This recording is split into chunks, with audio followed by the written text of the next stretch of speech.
in this chapter, let's go ahead and create an Azure Service Bus queue. So over here in all resources, let me go ahead and click on add. And over here, let me go ahead and search for Service Bus. So I'll go ahead and choose Service Bus and I'll go ahead and hit on create. Now, in order to go ahead and actually create a queue and a topic in Service Bus, we have to go ahead and create something known as a Service Bus namespace. So over here, I'll go ahead and choose an existing resource group. Over here, we need to go ahead and give a name for the namespace. So it needs to be unique. I'll go ahead and choose my location. Now, if I go on to the full pricing details, now over here, you have the basic, you have the standard, and you have the premium. Now I'm going to go ahead and choose standard because over here, you have the ability to go ahead and create both queues and topics. So I'm going to go ahead and select standard. I'll go on to next for the tags. I'll go on to review and create. And let me go ahead and hit on create. So this might take around 2 to 3 minutes. Let's come back once we have the namespace in place. Now, once we have the namespace in place, I'll go ahead on to the resource. And over here, now we can go ahead and create our queues and our topics. If you go ahead and scroll down, you can go on to the queue section as well. And you can go ahead and create a queue from here. So let me go ahead and hit on to create a new queue. Over here, I can go ahead and give a queue name, and you can go ahead and specify a lot of properties when it comes to the queue. For the moment, let me go ahead and leave everything as it is, and let me go ahead and hit on create. And now we have our queue in place. Let's move on to the next chapter to see how we can start adding messages onto the queue via the Azure portal itself. Now, in the last chapter, we had gone ahead and create our queue in the Azure Service Bus namespace. Now, let me go on to the queue. And over here, you get a lot of information about the queue. So for example, over here, you can see what is the current size based on the number of messages in the queue.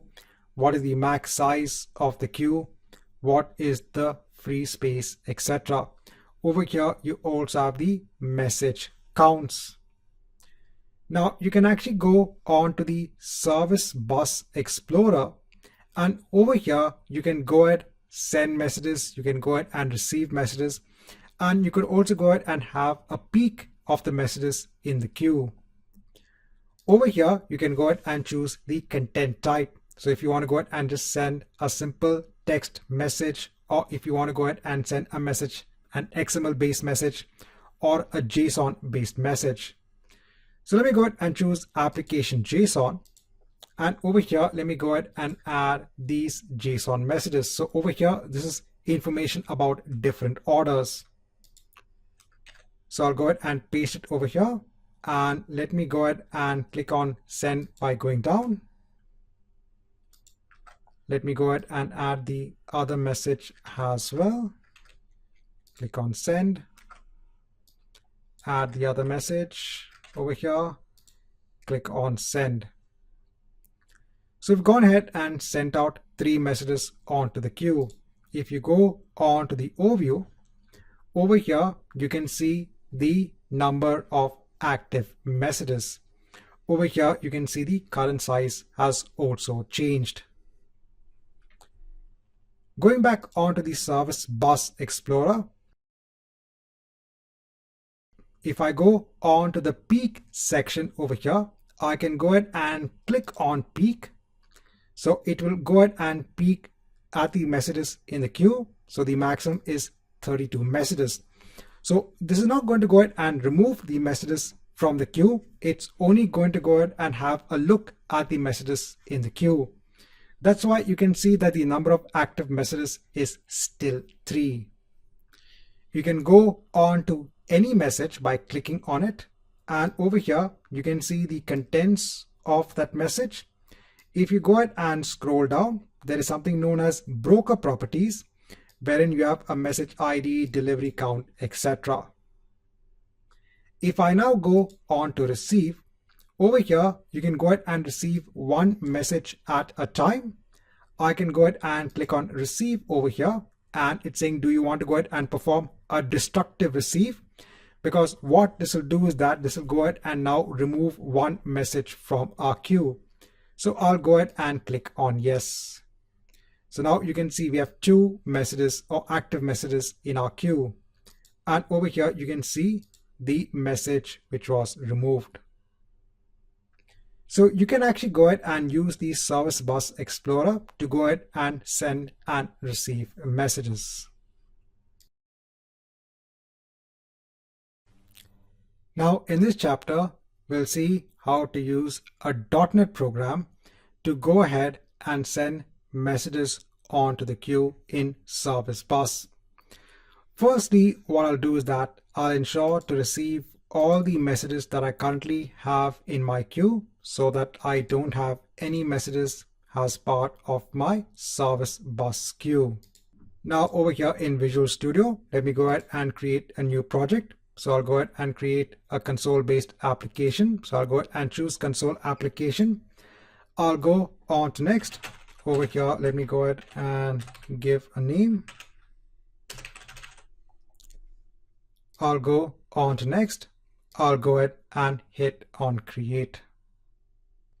Now over here, let me go ahead and add the required NuGet packages so that we can go ahead and work with the Service Bus queue. So over here, let me go ahead and search for Service Bus. And let me go ahead and not choose Microsoft.Azure.Service Bus. I need to go ahead and actually choose a newer version when it comes to the Service Bus. So I'm going to go ahead and search for messaging.service bus.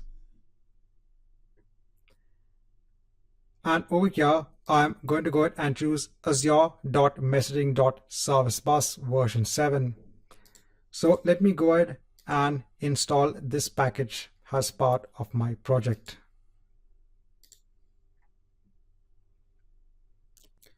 Now, once this is done, I am going to go ahead and create a new class. So over here, we'll go ahead and create objects of this class, and we'll go ahead and add the details of this object as JSON string has messages in our queue. So over here, I'll go ahead and create a new class. So I'll go ahead and name this as the order class. Over here, let me go ahead and add some properties. So over here, I'm adding the properties of the order ID, the quantity, and the unit price. I'm also going ahead and overriding the toString method, which is available for the class by default. And over here, I want to go ahead and basically give a JSON string representation of my properties in my object. So over here, let me go ahead and ensure to use system.text.json. Right, so now we have this in place. Now I'll go on to my main program. Now let me go ahead and create a list of new orders. So over here, I want to go ahead and add these orders as messages onto my queue. Over here, let me go ahead and now add two properties. One is my connection string and the other is my queue name. So over here, I have the connection string and my queue name. Over here, I need to go ahead and replace the connection string. Now, there are two ways in which you can actually go ahead and get connection strings. So in Azure, if you go on to your namespace, if you go on to shared access policies, over here by default, there is a root manage shared access key. Now this key gives permissions onto all the queues and topics that are part of your Service Bus namespace. But if you only want to go ahead and specify the connection string of only that particular queue, what you can do is that you can actually go on to the queues over here in the entities, go on to your app queue, and over here also you have the concept of shared access policies. Over here, let me go ahead and click on add. Now over here, since we only want to go ahead and send messages onto the queue via this program, let me go ahead and just choose the permission of send and give a simple name for the policy and hit on create. Now, once you have the policy in place, just click on it. Just wait for a second. And now over here, you can go ahead and take either the primary or the secondary connection string. So I'll go ahead and take the primary connection string. I'll go onto my program and I'll replace it over here. Now, the next step is to go ahead and now use the Service Bus client. So this class allows us to go ahead and interact with the Service Bus. So this is actually part of Azure.messaging.servicebus. So over here, let me go ahead and create an object based on the Service Bus client. And over here, we can actually go ahead and give our connection string. So over here, let me go ahead and give the connection string. Next, we need to go ahead and use the class of Service Bus Sender to go ahead and create an object that allows us to go ahead and send messages onto the queue. So over here, I can go ahead and use now my client dot create sender, and over here I have to go ahead and give the name of the queue or the topic. So over here, let me go ahead and give the queue name. Now next, for each order that I have in my list of orders over here,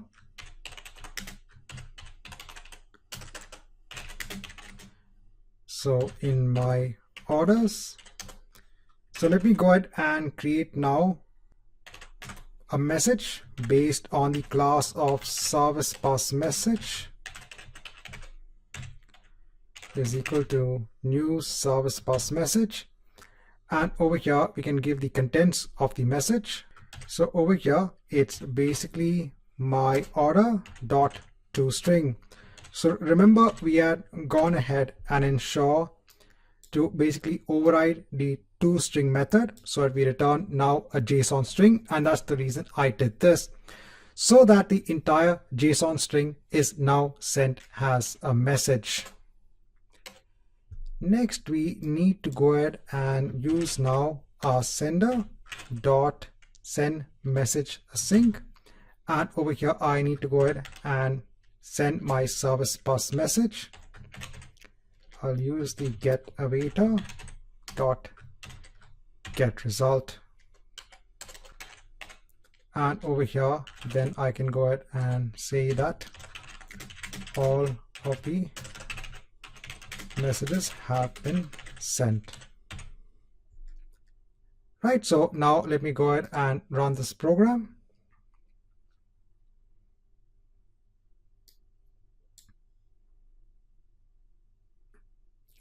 Right, so all the messages have been sent. If I now go on to my queue, let me go on to the Service Bus Explorer. Let me go on to peak and let me go ahead and hit on peak. Over here, anyway, I can see that I have 5 messages in place. Right, so over here, you can see all of the messages. Now over here, it's showing the content type has application XML. So this is based on basically the content of our message. If you want to go ahead and now set the content type, here is what you can do. So if you go back onto our program, for each message, there are a lot of properties that are in place. So over here, you also have the content type. So let me go ahead and term this as application JSON. And now let's go ahead and send the messages again onto the queue.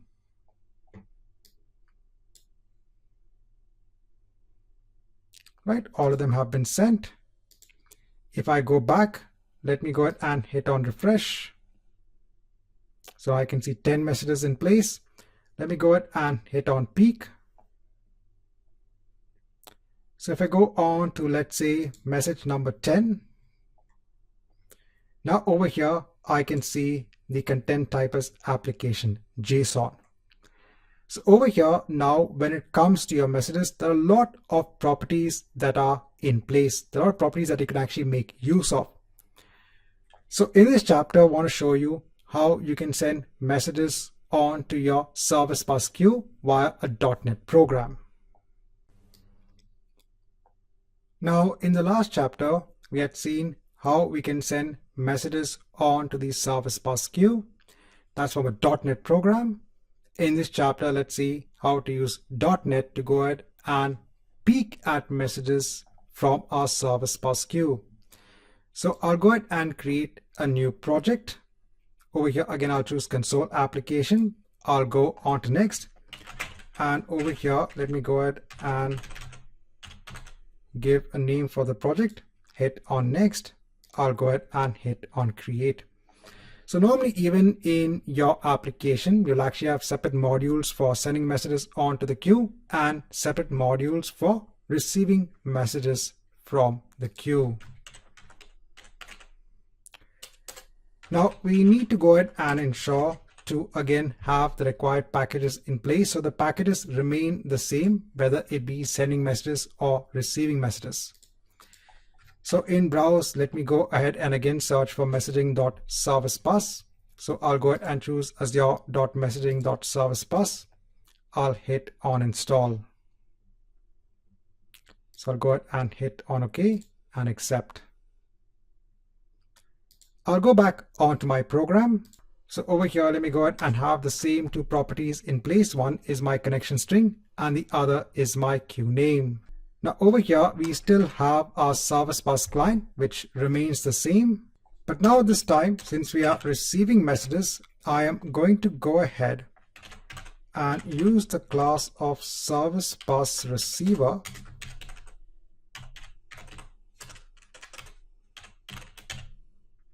is equal to the client dot create receiver, and over here again we have to go ahead and give our queue name. Now in order to go ahead and ensure that we only peek at messages in our queue, over here for the create receiver method, you can also go ahead and have a Service Bus Receiver options object. So over here, let me go ahead and paste in some code. So I'm going ahead and creating an object based on the class of Service Bus Receiver options. And over here in the receive mode, I'm going ahead and entering as the peak lock receive mode. Now over here for the message itself, so Service Bus received message, that's another class, is equal to my receiver dot receive message async. Again, you can go ahead and receive one message or a set of messages. Let me go ahead and just receive one message for now. Over here, let me go ahead and get the get avita dot get result. And once we have our message in place, so if you go on to the body of the message to string, we should be able to go ahead and write it onto the console. Right, so let's go ahead and run this program. Before I actually run the program, so over here you can see we have the messages from sequence number 4 onto sequence number 13. So let me go ahead and run the program. Now in the program, I am actually getting an error, and it is saying that we have unauthorized access. And that is because I had gone ahead and copied the same connection string from the last program. But that's a mistake. So if I go on to my shared access policy, over here our policy was only to go ahead and send messages onto the queue. So we have to go ahead and click on add, and over here I have to go ahead and now choose the policy of listen. I can go ahead and give a name for the policy, hit on create. Now let me go on to the listen policy over here.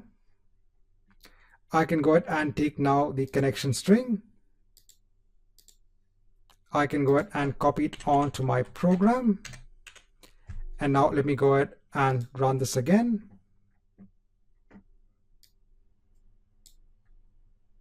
And now over here, you can see you're getting the output as desired. Now I'll go ahead and close this. And over here, if I go back onto the Service Bus Explorer, if I go on to the peak feature, you can see that I still have 10 active messages in place. It has not gone ahead and removed any message from my queue. Now in this chapter, let's see how we can receive messages from our queue. So over here, firstly, when I go to my Service Bus Receiver options, in the receiver mode, let me go ahead and change the mode now on to receive and delete. So now it will go ahead and receive a message, and after receiving the message, it will go ahead and delete the message. Over here now, let's go ahead and receive multiple messages. So over here, let me go ahead and change the method. So I'll go ahead and now do receive messages async.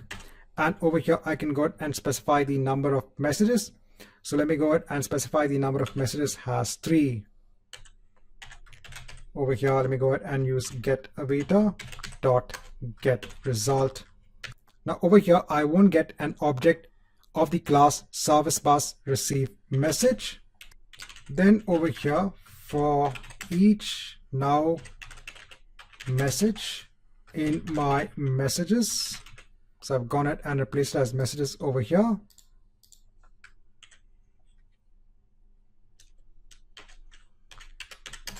So let me go ahead and again display the body. And if you also want to go ahead and display, let's say, what is the sequence number of the message, you can go ahead and do that as well. So you can go ahead and choose sequence number. So you have the ability to go ahead and access a lot of properties of the message itself. So let me go ahead and now run the program. So you can see that we have the sequence number along with the messages itself. Now over here, if I go ahead and hit on refresh, so now you can see we have only 7 messages in place. So now our program has gone ahead, received the message, and deleted the message as well.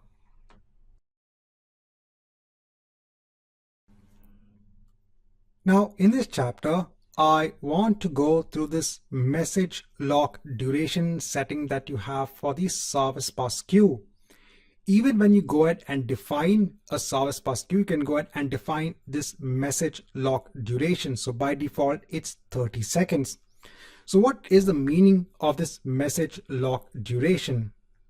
So this comes into the picture when you're going ahead and basically using the peak method to go ahead and look at your messages. So when you go ahead and receive messages, there are 2 modes. One is basically called the peak and lock mode, and the other is called receive and delete. In the receive and delete, everything is one operation. Your program will go ahead and receive the message and it will be deleted automatically. In the peak and lock method, you have to go ahead and perform 2 operations. So the first is getting the message and the other is explicitly deleting the message. So you get the message, you process the message, and then you go ahead and delete the message. Now between the time of receiving and processing the message and deleting the message, during this time, so your application that's on the consumer side is going ahead and performing some operation on the message. Now, if you have multiple consumers that are going ahead and reading messages from the Service Bus queue, you have to go ahead and make sure that the other application does not go ahead and pick up the same message because it is already being processed by the first application. So that's where this message lock duration comes into play. So when the first application goes ahead and picks up the message, that message will be in the lock state for 30 seconds. This means no other application can go ahead and pick up the same message. Once the lock duration is complete, then the message will be available again in the message queue. So it's up to your application to ensure that the message is processed in 30 seconds and then it is deleted from the queue. So again, there are advantages and disadvantages of both of these methods. So during the receive and delete method, let's say your application has crashed while it is going ahead and processing the message. That message will have already been deleted. So you can't go ahead and use another application to process that same message. That message will be lost. Whereas in the peek and lock method, right? Once the application has received the message, and let's say it has gone ahead and crashed during the processing of the message, that message will again return back onto the queue because that application will have not gone ahead and performed the delete operation. So again, you have to go ahead and decide which method you want to go ahead and use for receiving messages. Whether you want to go ahead and use the peek and lock method or whether you want to go ahead and use the receive and delete method. So now over here, I have the code in place which is used for receiving messages from a service bus queue. Over here, the receive mode is peek lock. Now over here, when you go ahead and receive the message, if you want to go ahead and now delete the message, you have to go ahead and use the method of complete message async. And over here, you have to go ahead and give the message itself. So if you want to go ahead and ensure that with the peek and lock method, you go ahead and delete the message, you have to go ahead and use this method accordingly. So over here, I have that namespace in place, the Service Bus namespace. Over here, I'll go on to the Service Bus Explorer. Over here, let me go ahead and enter a very simple message. And let me go ahead and hit on send. So if I go on to the receive or the peek section, I can see I have one active message in place. Now over here, let me go ahead and run this program.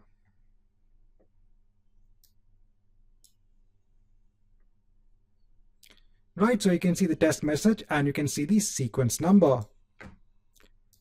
So over here now, if I go ahead and hit on refresh, you can see you have 0 active messages in place.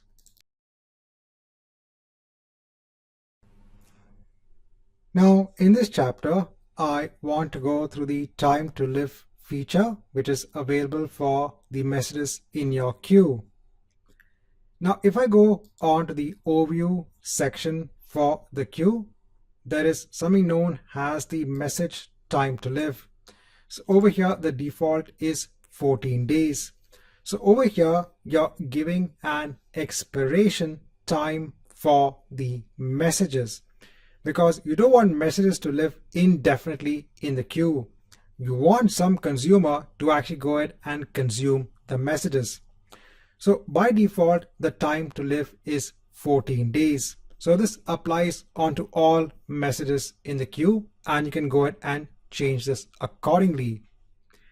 But when sending messages onto the queue, you also have the ability to go ahead and set the time to live for each individual message. So that is also possible. Now over here, I have the program in place that was used to go ahead and send a set of messages onto our service bus queue. Now just to go ahead and verify, if I go ahead onto our service bus explorer, if I go on to peek, so currently I have 7 active messages. So going back onto our program, this is going to go ahead and add 5 new messages. Now over here, for each message, there is a time to live property. So over here, I'm saying go ahead and give a time span of just 30 seconds. So I'm saying please go ahead and ensure that there is only a time to live for each individual message in the queue for just 30 seconds. So let me go ahead and run this program.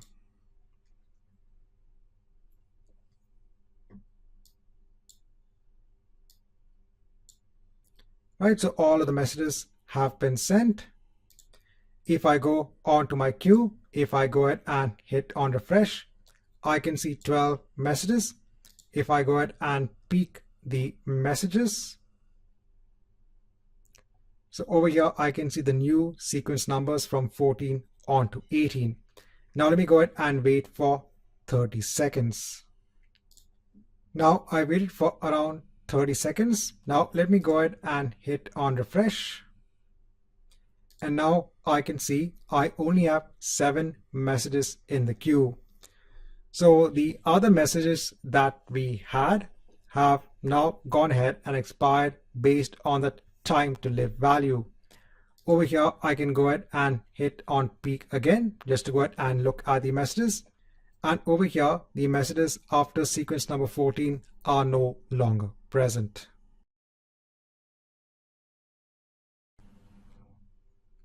Now in this chapter, I want to go through the dead letter queue. So over here, you can actually see the option of the dead letter. So what is the purpose of the dead letter queue? So when your application is actually sending messages onto the queue, if there were any issues in the processing of the message, or if the time to live was reached for that particular message, then the messages will be transferred onto the dead letter queue. So in the dead letter queue, you can actually go ahead and look at the messages and understand the reason as to why the messages were sent onto the dead letter queue. So remember, this is for those messages that were not processed properly, or if they have reached their time to live.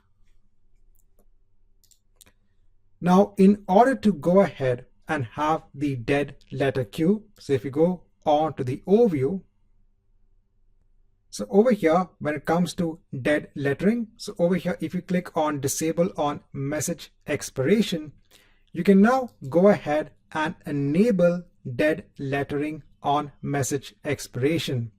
Let me go ahead and hit on OK. So now you're going ahead and enabling that dead letter queue. Now what I'll do is that, so over here earlier on, we had seen the program wherein we could go ahead and set a message time to live for our messages. So over here, it was going ahead and writing 5 messages onto the queue. So let me go ahead and run the program. Right, so all of the messages have been sent. If I go ahead onto my queue, if I go ahead and hit on refresh, so over here I can see I have 12 active messages. Now at the same time, I've also gone ahead and open up the program that is used to go ahead and receive our messages. Now over here, let me go ahead and again change the code to go ahead and receive a single message. So a service bus message, and over here let me go ahead and just receive one message. Let me ensure it's of the class service bus received message. And then over here, I'll go ahead and add code wherein we can actually go ahead and find now what is the reason that the message was sent onto the dead letter queue. So I'll go ahead and look at the error description and what is the reason and what is the message body. Now over here onto my queue, if I go ahead and hit on refresh, so I can see now that I have 7 active messages and 5 messages now in the dead letter queue. Now over here, the important thing is in the queue name to go ahead and append now that dead letter queue. So if you want to go ahead and have your program now read messages from the dead letter queue, we can go ahead and specify that. Let me also go ahead and mention the same thing at the end as well. This is for our connection string. And now let me go ahead and run the program. Right, so over here we can see the dead letter reason and what is the description. Over here the message expired and was dead lettered. Over here, if I go back and hit on refresh, I can see now I have 4 messages in the dead letter queue. So in this chapter, we have seen how you can push messages onto the dead letter queue and how you can read messages from the queue itself. Now in this chapter, I want to go through the feature of duplicate message detection which is available for your queues. So if I actually go back onto Azure really quickly, if I go on to the overview for my queue, if I go ahead and scroll on top, so currently duplicate detection is disabled. And this is something that you can't enable currently for an existing queue. So let me go on to my namespace, and over here, let me go ahead and create a new queue. And over here, if I go ahead and scroll down, I can go ahead and enable duplicate detection. And we have something known as a duplicate detection window. Over here, let me go ahead and just specify it as 2 minutes. And then let me go ahead and hit on create. Now, what is the purpose of this duplicate detection? So let's say that you have application components that are going ahead and sending messages onto the queue. Now, let's say that a sender has gone ahead and sent a message onto the queue. And let's say now that the sender has crashed. So it has forgotten that it has sent the earlier message onto the queue. And let's say it goes ahead and tries to send the same message again. Now, for those applications that are critical, that need to ensure that duplicate messages are not present in the queue, they can go ahead and make use of this duplicate message detection. So over here, what happens is that you can actually go ahead and mention something known as a duplicate detection time window. So over here, when an application actually sends a message onto the queue, during the next 2-minute window interval which we have specified, the queue will go ahead and try to detect if the application is sending the same message again. And if it tries to go ahead and do that, it will go ahead and reject that message. Now, in order for the queue to understand duplicate messages, you need to go ahead and specify a message ID. So this is a property that is available by default for a message. So I said there are many properties that are available for a message, and one of them is the message ID. So when sending messages, you need to go ahead and specify that message ID. So let's go ahead and see how to implement this. So over here, I have the program for sending messages. Now over here, let me go ahead and change the name of the queue. Also, let me go on to my new queue. Let me go on to shared access policy. Let me go ahead and add a policy to go ahead and send messages onto the queue. And let me go ahead and hit on create. Now I'll go on to the policy. Over here, I'll go ahead and take the primary connection string. I'll go on to my program and replace it over here. Now I don't want to go ahead and actually send so many messages. Let me go ahead and just send one message onto the queue. So over here, just create a very simple message.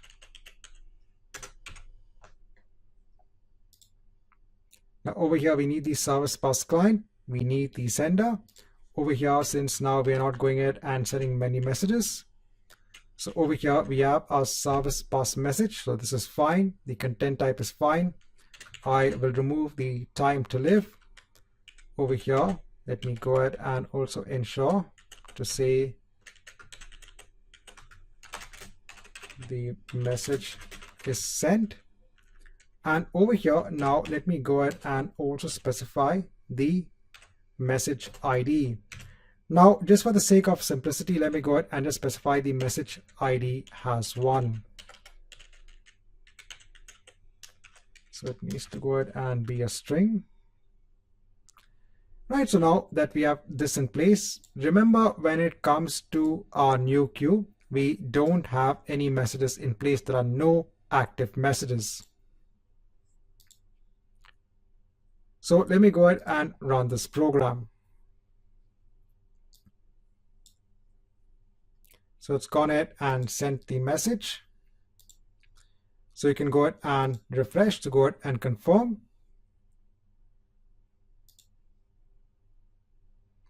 So we can see we have one message in place. You can go ahead and hit on peek quickly. So you have the message with the message ID of 1. Now let's go ahead and run the same program again. So this is like sending now a duplicate message. All right, so your client is saying anyway the message has been sent. But if you go back onto your Service Bus queue, and if you go ahead and hit on refresh, you can go ahead and hit multiple times, you will still see that you have only one message in place. So because of that duplicate detection window, it has gone ahead and detected now a duplicate message is being sent onto the queue. So it has gone ahead and rejected that message.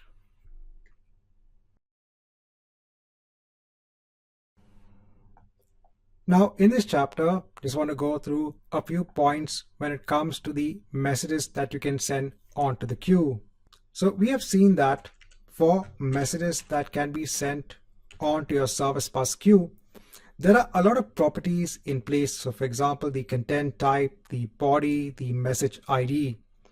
There are also other properties as well. So for example, you have the properties of reply to. You also have the property of the correlation ID. So I want to go ahead and talk about the important properties when it comes to the exam. So firstly, for the messages that you have, so the entire message body is sent as the payload of the request. And then for each message, you have the metadata. So you have the system defined properties, which you have just seen. These are also known as broker properties. You can also go ahead and add your own user defined properties as well. When it comes to the broker system defined properties, we have already gone ahead and looked at an example of using the message ID. This is when it came to duplicate message detection. There is also another property known as the reply to. So let's say that an application is sending a message onto the queue, and another application component has gone ahead and let's say read the message where the message ID is equal to 1. Now, if the sending application expects that the receiving application acknowledges that the message has been received, and if this application now wants this application component to go ahead and send a receive notification via another message onto another queue, in the reply to, you can go ahead and give what is the name of the queue where the response needs to be sent to. And when this application sends a message based on the message it has received, over here it can go ahead and specify a new message ID. And in the correlation property, it can go ahead and mention what was the message ID of the message that it received. This helps to go ahead and correlate messages together. So what has been sent and what has been received in reply onto what has been sent. So in this chapter, kind of want to go through these important points when it comes to property system properties for your messages. Now, in the last chapter, I had given an important note on the system defined properties for your messages. Now you could also go ahead and define your own application level properties as well. So over here for each individual message, over here I have the program to go ahead and send a message on to one of our queues, that's app queue. So for your messages, you also have application properties, and you can just go ahead and add simple key value pairs. So over here, let's say that this particular message is basically part of the HR department. You can go ahead and add that has a key value pair.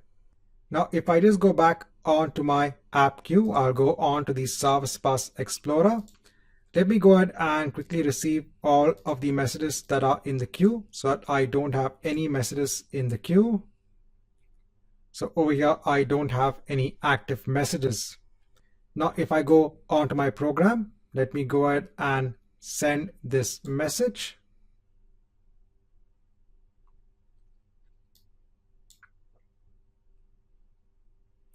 Right, so the message is sent. Now I'll go on to the program to go ahead and receive the message. So it's in receive and delete mode. Now over here, if you want to go ahead and now get the application properties, over here, I'll go ahead and add the code for getting the application properties. So over here, you can go through all of the keys which are present in your application properties. You can go ahead and display the value of the key.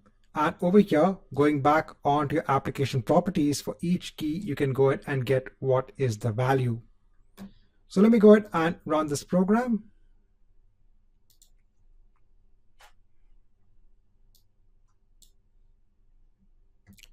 And over here, you can see you're getting the message body, and along with that, what is the key and the value for your application property. Hi, and welcome back. Now, in this chapter, I just want to go through some quick points when it comes to the core differences between an Azure Storage Queue and an Azure Service Bus Queue. So we've seen Azure Storage Queues, which is available as part of Azure Storage Accounts. And then we have the more mature messaging service when it comes to the Azure Service Bus Queue. Now, if you need to go ahead and store more than 80 gigs of messages in a queue, then you should go ahead and use Azure Storage Queues. Use Azure Service Bus Queues when your queue size will not go beyond 80 gigs. If you need guaranteed first in, first out delivery of messages, then you can also go ahead and enable sessions for the queue. So over here, if this is the first message that is sent into the queue, you can be ensured that this will be the first message that will be received by the consumer.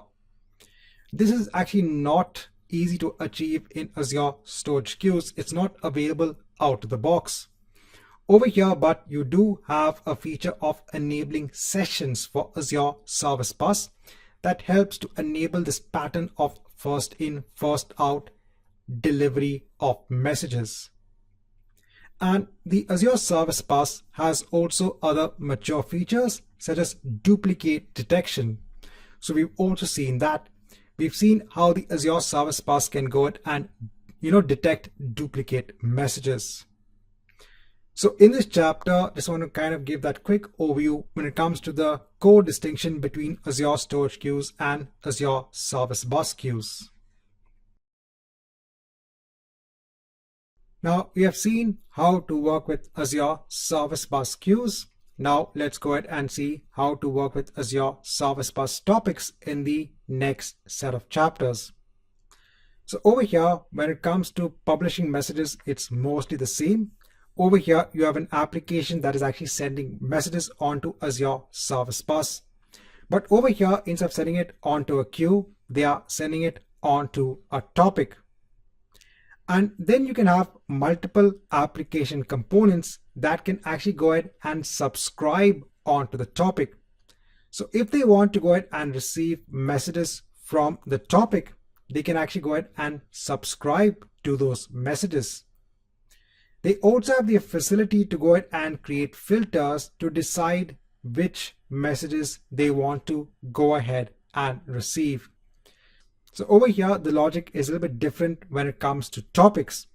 Over here, you need to go ahead and subscribe to a topic in order to go ahead and receive messages. And you also have the additional feature of having filters to go ahead and filter out what messages you want to go ahead and receive. Now let's see in the next set of chapters on how to work with Service Bus topics. So here we are in Azure. Now I'll go back onto my namespace. I'll go on to topics now. And let me go ahead and add now a new topic. So over here, I'll go ahead and give a name for the topic. And over here, you have some properties which are similar onto the queue, where you can go ahead and specify what is the max size of the topic, the message time to live. Let me go ahead and hit on create.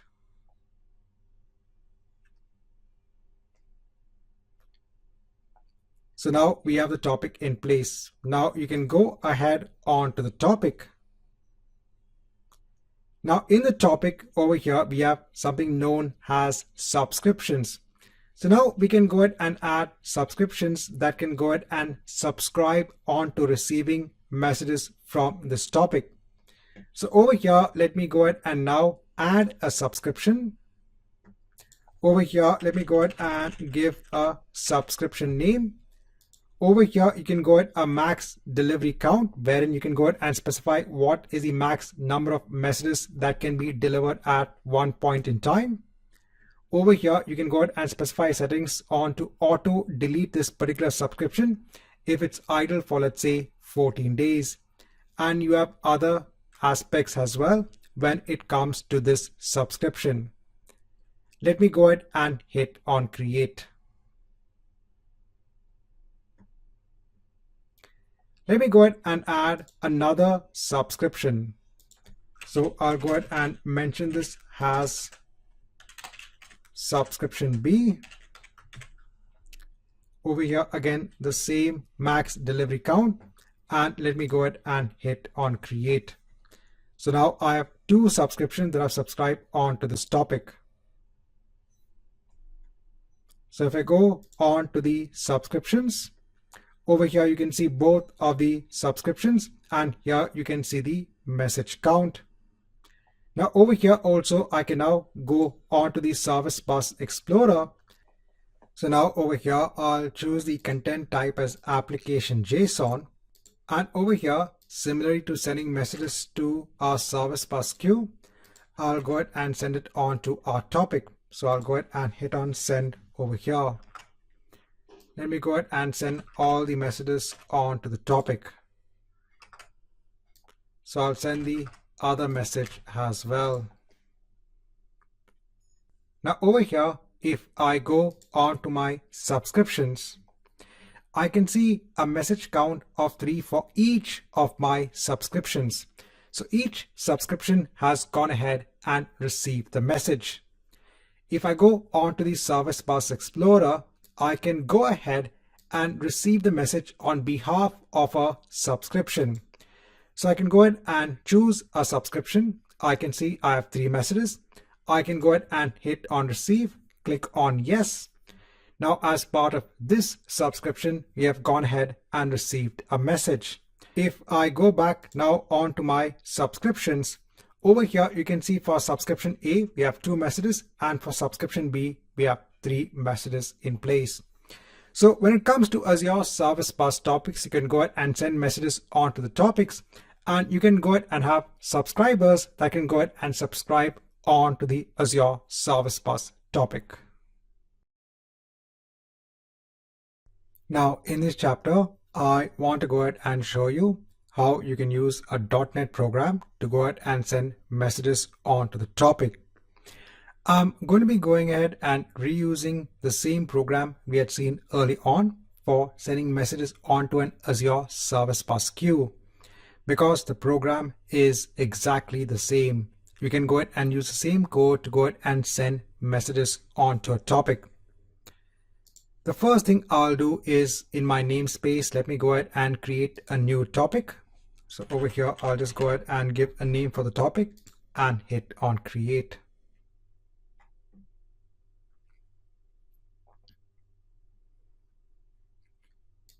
I'll go on to the topic. I'll go ahead on to subscriptions, and let me go ahead and create a new subscription. So over here, let me go ahead and give a name for the subscription. Let me go ahead and give a max delivery count, and let me go ahead and hit on create. Now next, let me go on to the shared access policy. Let me go ahead and add a new shared access policy to go ahead and send messages on to the Service Bus topic, and let me go ahead and hit on create. Let me go ahead and open the policy. I want to go ahead and take the connection string. I'll go on to the program, and I'll go ahead and replace the connection string over here. So this was, remember, the same program to go ahead and send a set of messages onto a queue. Over here, let me go ahead and give the topic name, and everything else remains the same. So we're going ahead and creating a list of orders. Over here, our Service Bus client, our Service Bus sender class. For each order in the orders, I'm going ahead and sending the message, and then I'm going ahead and sending it on to the topic.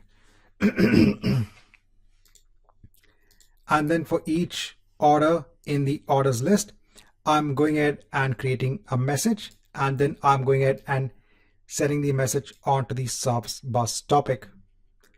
Let me go ahead and run the program.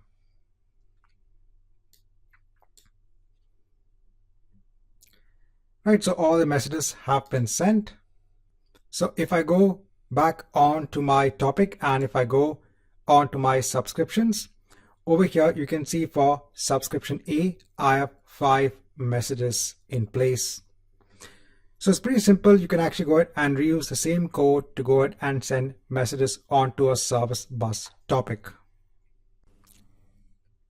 Now, similarly to the program we had reused when sending messages onto a queue, over here I'm reusing one of the programs we had seen earlier to go ahead and receive messages from the queue.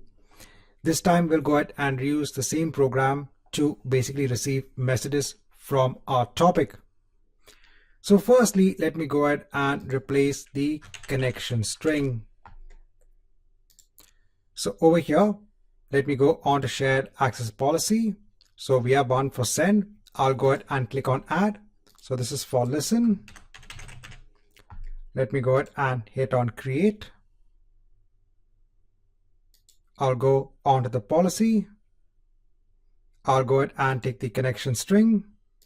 I'll go onto my program. I'll replace it over here. I'll go ahead and also give the name of the topic. And remember, for topics, we have to go ahead and receive the messages as part of a subscription.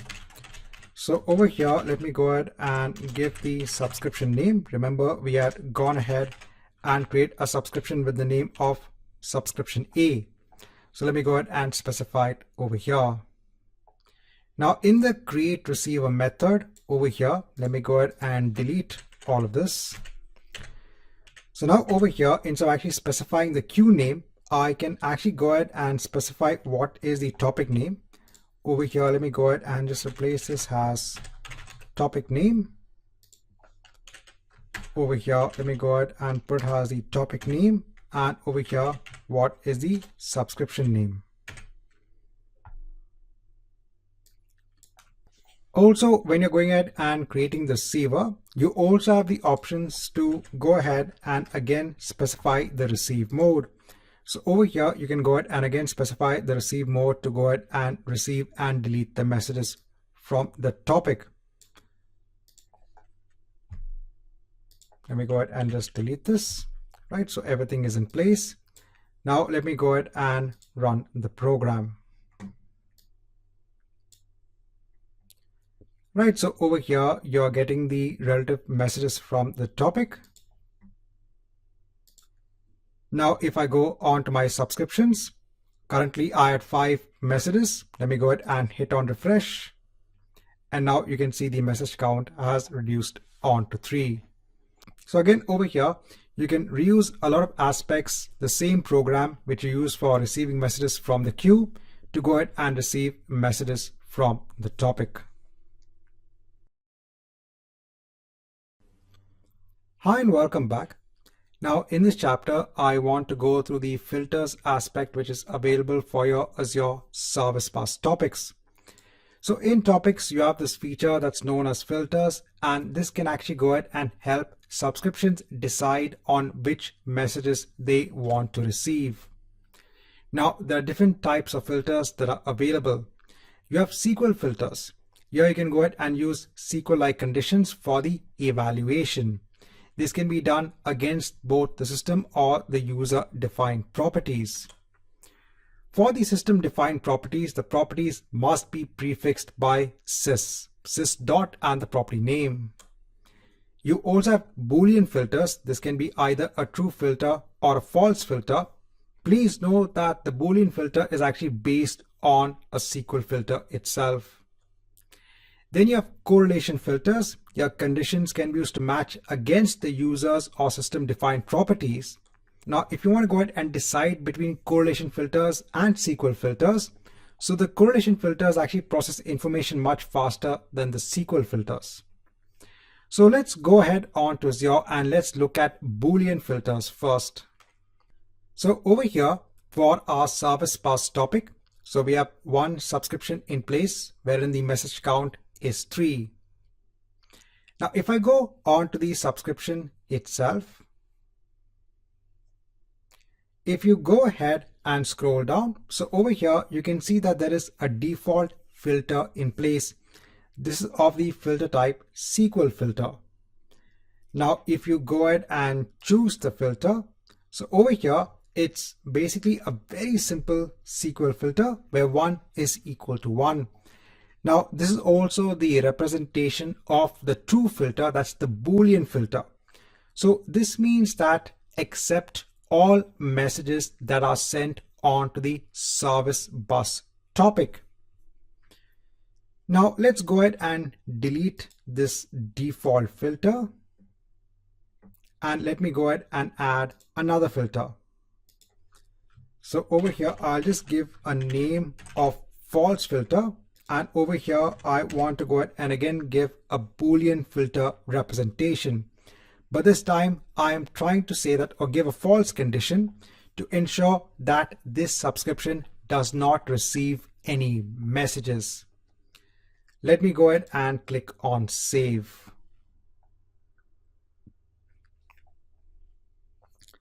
So once this is in place, again, if I go on to my topic, so currently remember I have 3 messages in place. Now over here, I have the program to go ahead and send messages onto that service bus topic.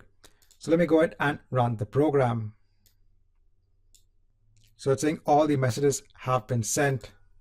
So going back onto Azure for my new topic, let me go ahead and hit on refresh. And I can see for my subscription, I still have only those 3 messages in place. And this is because of the filter we have actually put in. We have gone ahead and given a false filter wherein we have a false condition, and this will ensure that this subscription does not receive any messages. So in this chapter, just want to first give an example of the Boolean filter. This is actually based on the SQL filter itself. Now, in the last chapter, we had gone ahead and seen how to work with a SQL filter. And over there, we gave a very simple filter so that it was a representation of a Boolean filter. Now, let me go ahead and show you how to create a proper SQL filter. So let me go ahead and hit on delete first for the existing filter that we have. And then let me go ahead and add a filter. Over here, you can see you have only 2 filter types. Either it's a SQL filter or it's a correlation filter. So over here, let me go ahead and give a name for the filter. And over here, we can go ahead and give a condition. So over here, the condition is basically based on the message ID. So I want to say if the message ID is 3, only then go ahead and accept the message.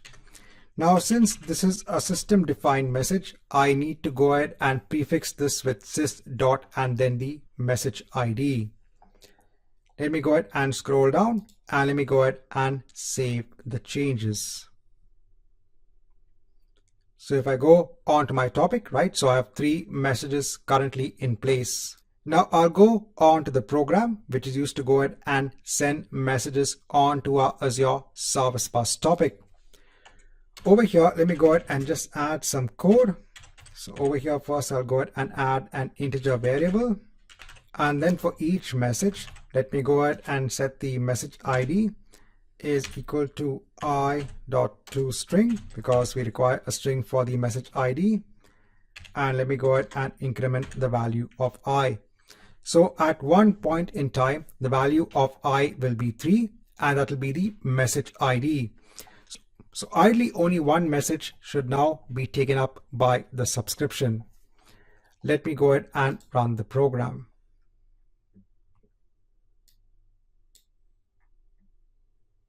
Right, so this is done.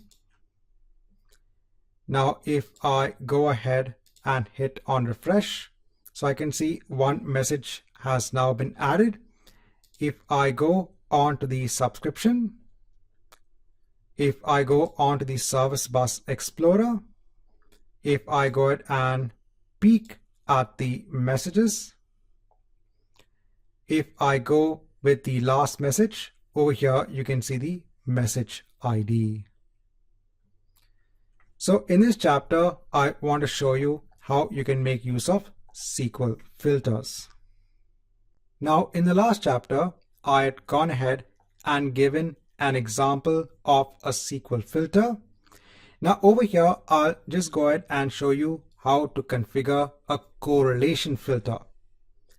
So if I go back onto my subscription, if I go ahead and scroll down, let me go ahead and delete the existing filter. Let me go ahead and add another filter. And over here, let's say you want to go ahead and add a filter based on the content type. So you can go ahead and choose the correlation filter. And over here in the system properties, you can go ahead and choose the content type. And over here, you can go ahead and put the value as application JSON. And then you can go ahead and hit on save changes. So this filter means that this subscription will only go ahead and pick up messages if the content type has been set onto application JSON. And that's something that we have seen that we could already do. So in one of our earlier programs, I had gone ahead and showed you how to set the content type. Over here, I just want to go ahead and show you how you can define a correlation filter based on the properties. It could be either the system defined properties or the user defined properties. Hi and welcome back. Now as part of the exam, it is important to go ahead and understand the important Azure CLI commands when it comes to the Azure Service Bus. So over here, I got the commands that we're going to execute. So the first thing we are going to do is to go ahead and set up some variables. So over here, what is the name of the namespace we want to go ahead and create? What is our resource group name? Our location? What is the name of the queue? And what is the name of the topic? And what is the name of the subscription? We can then go ahead and use the command of AZ Service Bus namespace create to go ahead and create our namespace. We go ahead and give the name of our namespace, the resource group, the location, and the SKU. So let me go ahead and execute all of these commands over here in Azure Cloud Shell. I'll go ahead and just clear the screen first. Let me go ahead and right click and enter all of these variables. So first is our namespace name, then the resource group, then the location, then the name of the queue that we want to go ahead and create in the namespace, then our topic name, then our subscription name. So in another tab, if I go on to all resources, so over here, if I go ahead and look at the namespaces that I have, so currently I only have one Service Bus namespace in place. Now let me go ahead and use the command to go ahead and create a namespace. So I'll go ahead and hit on paste over here. Let's wait till this command is complete. Now, once I've got a JSON output back, so over here, my namespace is now in place. I'll go on to the next command, that is AZ Service Bus queue create. This will actually go ahead and now create a queue. Over here, we are giving our queue name and what is the max size. So let me go ahead and copy this command. I'll just clear the screen. Let me go ahead and paste this particular command to go ahead and create the queue in our Service Bus namespace. This is also done. I'll go ahead and clear the screen. Now next, I'll go ahead and use the AZ Service Bus topic create command to go ahead and create a topic. So I'll go ahead and copy this. I'll paste it over here. Once I have the topic in place, I'll go ahead and clear the screen, and I'll use the final command to go ahead and create a subscription. So let me go ahead and enter this particular command. This is also done. Now in all resources, if I go ahead and hit on refresh, you can see your new namespace in place. If you go onto it, if you go ahead and scroll down, if you go onto queues, you can see you have your app queue in place. If you go on to topics, you can see your app topic in place. If you go on to the app topic, if you go on to subscriptions, you will see subscription A in place. So in this chapter, I just want to go through the important Azure CLI commands when it comes to working with your queues and topics in a Service Bus namespace. Now in this chapter, I quickly just want to go through an example of Azure Functions that goes ahead and listens for messages in the Azure Service Bus queue. So over here in Visual Studio, let me go ahead and create a new project. Over here, I'll go ahead and choose Azure Functions in my recent project templates. I'll go on to next. So over here, let me go ahead and just give a name. Let me go ahead and hit on create. Over here now, let me go ahead and actually search for the Service Bus queue trigger. Over here, I'll go ahead and give a name for my queue. So I have a queue known as app queue.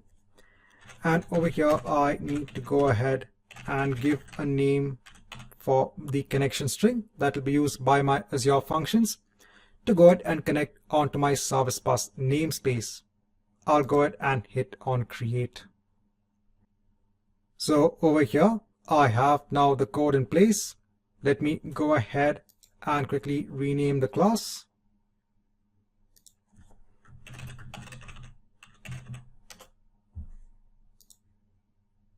I'll just rename the function as well. Now over here, we have the Service Bus trigger in place. We have the name of our queue. We have the connection string. And over here, all of our items are returned as strings. So over here, the first thing I will do is to go ahead and ensure that I define the Service Bus connection. So I'll go on to my local settings.json file. Over here, let me go ahead and give the Service Bus connection. Now over here in Azure, I have a Service Bus namespace in place. I also have a queue in place. Let me go on to the queue. I'll go on to shared access policy. Over here, let me go ahead and add a policy. I'll go ahead and choose listen as the permission. And over here, let me go ahead and give a name and hit on create. Over here, I'll go ahead and take the policy. I'll go ahead and take the primary connection string. I'll go ahead and place it over here. Now let me go ahead and run this program as it is. Now over here, it's actually giving us an error. So what we need to do is that, let me go ahead and close this, stop my program.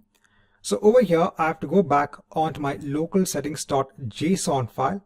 And over here in the connection string, I need to go ahead and remove the entity path. So this is required.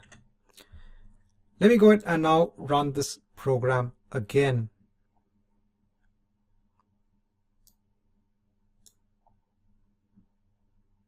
Right, so now we have it running.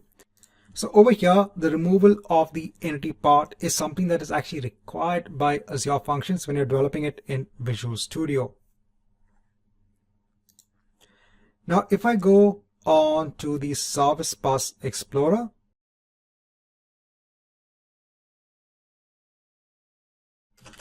Let me go ahead and just send a simple text-based message, and let me go ahead and hit on send.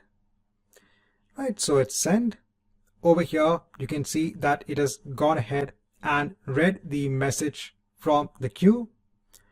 Over here, you can go ahead and see test message. So this is the string that it has gone ahead and taken from the body of the message. Over here, if you go on to the receive, if you go ahead and hit on refresh, so you can see there are 0 active messages.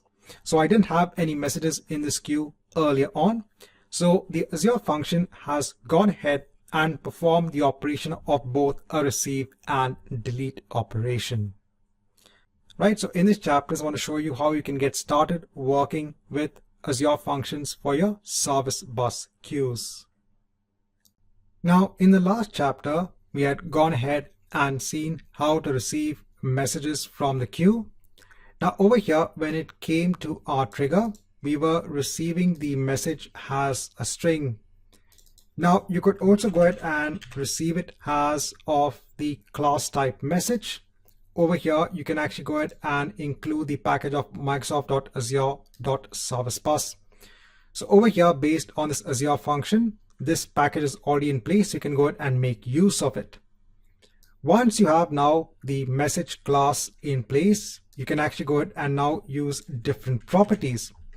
So over here for your queue item, now you can actually go ahead and take the body to string. So over here, you're looking at the body of the message. And let's say you want other aspects as well. So for example, if you want to go ahead and get the content type, you can go ahead and do that as well. And then over here, I also want to go ahead and ensure that I convert the bytes. So when we get the message from the Azure Service Bus queue, it will be in bytes. So let me go ahead and ensure that I get the string. So over here, let me go ahead and ensure to include the namespace for system.text. So over here, get string. And then what I'll do is that let me go ahead and remove this and just get the body over here.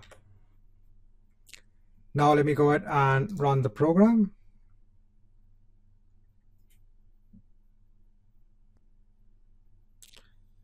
Once you have the program running, over here in the Service Bus Explorer, let me go ahead and send a message. And over here, you can see the body of the message, test message, and what is the content type.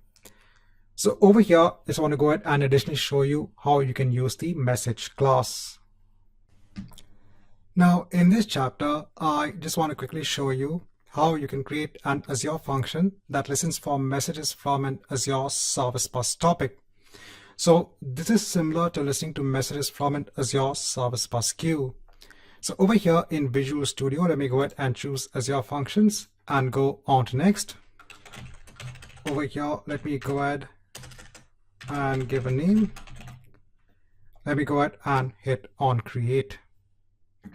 So over here, I'll go ahead and choose Service Bus topic trigger. Now over here, I need to go ahead and give a name for the topic. So I already have a topic in place in my Service Bus namespace known as app topic. Over here, we have to go ahead and give the name of the connection string that connects onto our Service Bus. And then over here, we have to go ahead and give the name of the subscription.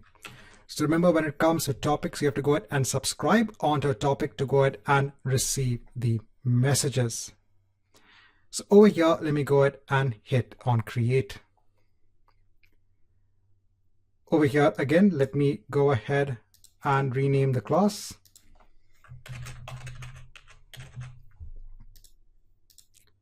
I'll also go ahead and rename the function. And over here, everything remains the same. So we have our subscription, our topic, and the connection. Over here, again, you're going ahead and receiving a string. But similar to the Azure function that we have seen with Azure Service Bus queues, you can go ahead and also use the message class as well.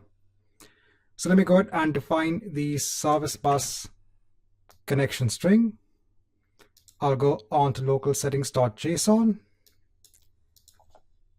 Over here, let me go ahead and define this.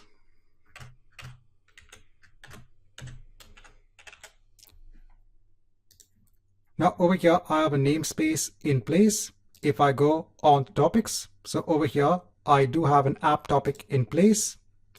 Let me go ahead, first of all, on to subscriptions. So this is a new topic that I created. And let me go ahead and add a new subscription. So I'll give the same subscription name as I've defined in my code. Over here, I'll define the max delivery count. And let me go ahead and hit on create.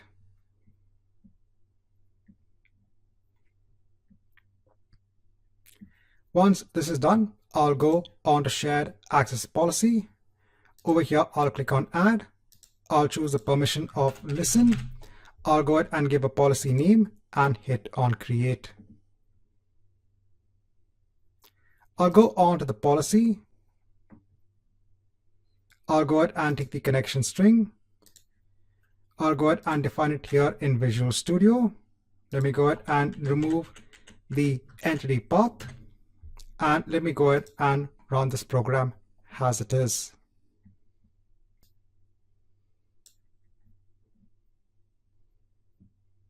So it's running over here. So let me go on to the Service Bus Explorer. Over here, let me go ahead and send a simple text-based message. And over here, let me go ahead and hit on send.